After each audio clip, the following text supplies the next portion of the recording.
During this summer vacation, Elif and I decided to go on an adventure beyond our usual campsite in the village. We had heard about an old, abandoned house deep in the forest, and the legends surrounding it intrigued us. It felt like we might discover something mysterious there. One evening, before the sun set, we set out to find the old house. As we ventured deeper into the forest, a profound silence enveloped us. Even the birds seemed to have fled from this area. The house was indeed in a dilapidated state. Its windows were broken, and the door was partially open. When we entered, the house's dark and decayed appearance unsettled us. The ground was covered in dirt and spider webs, indicating that it hadn't been used for a long time. While exploring, Elif found an old diary inside a cupboard. The diary was filled with strange and frightening notes. As we turned the pages, we read things like, "Never leave after dark." At that moment, we began to hear strange sounds within the house. It was like a whispering noise or a distant scream. My heart was racing, and I could see Elif trembling. "Let's get out of here," I said, feeling anxious. But Elif wanted to check out one more room. We opened the door and saw an old mirror glowing faintly. Across from the mirror was an old clothes rack.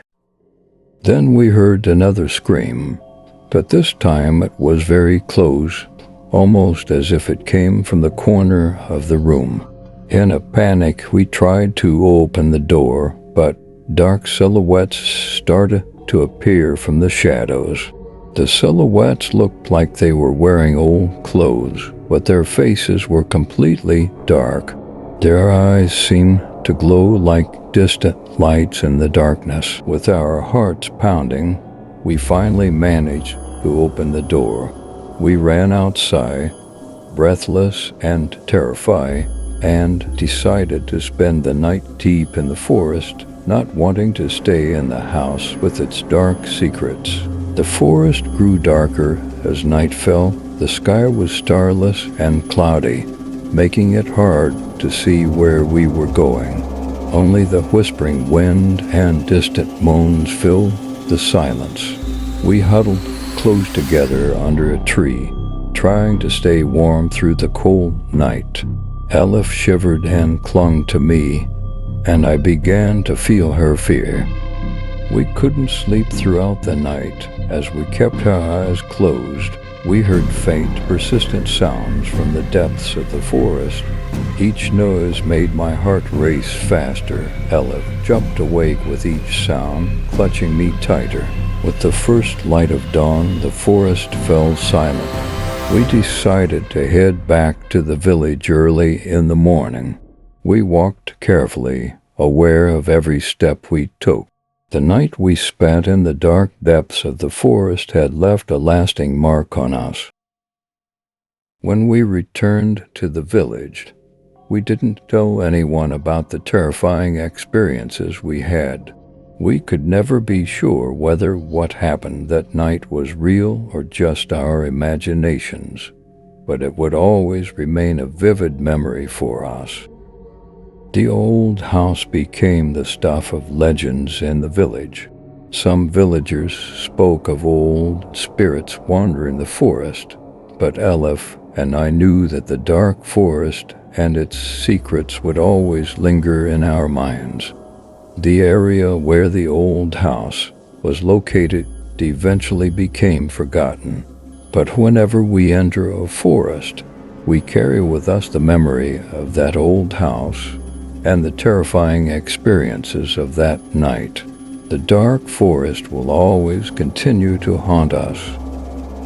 During this summer vacation, Elif and I decided to venture beyond our usual campsite in the village.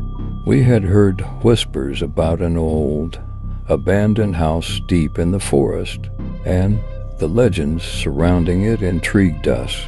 It seemed like a perfect opportunity for a thrilling adventure. One evening, before sunset, we set off to find this old house. As we moved deeper into the forest, an eerie silence settled around us. Even the usual sounds of chirping birds were absent, creating an unsettling atmosphere. The house, when we finally arrived, was indeed in a dilapidated state. Its windows were shattered, and the door hung ajar, creaking softly with the breeze. Entering the house, we were immediately struck by its dark, decayed appearance. The floor was covered in dust and spider webs, evidence that it hadn't been inhabited for years. As we explored, Elif discovered an old diary hidden in a cupboard. The diary was filled with unsettling notes and entries. We read passages like, "Never leave after nightfall and the shadows come alive in the dark."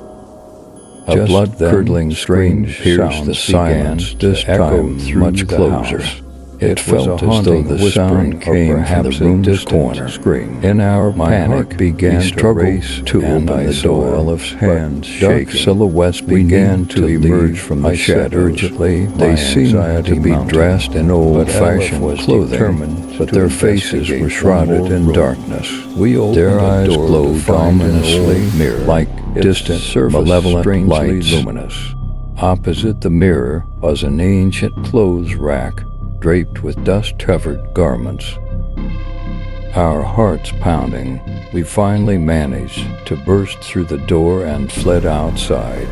Breathless and terrified, we decided to spend the night hidden deep in the forest and willing to face the malevolent presence in the house. As night fell, the forest became an even darker, more foreboding place. The sky was overcast, blocking out the stars and leaving us with almost no light. The only sounds were the whispering wind and distant, unsettling moans. We huddled together under a large oak tree, trying to keep warm. Elif clung to me tightly, her body trembling with fear, and I could feel her terror seeping into me. We spent the entire night wide awake. Every faint sound, every rustle of leaves seemed amplified in the stillness of the forest. Our minds played tricks on us, and we could have sworn we heard footsteps or whispering voices just beyond our vision. Elif jumped at every noise, and I tried to reassure her, though I was just as scared. With the first light of dawn, the forest slowly returned to its usual state of quiet. The sense of dread lifted slightly, and we made our way back to the village as quickly as we could. We tread carefully, wary of every sound and shadow. The night we had spent in the dark forest left an indelible mark on us.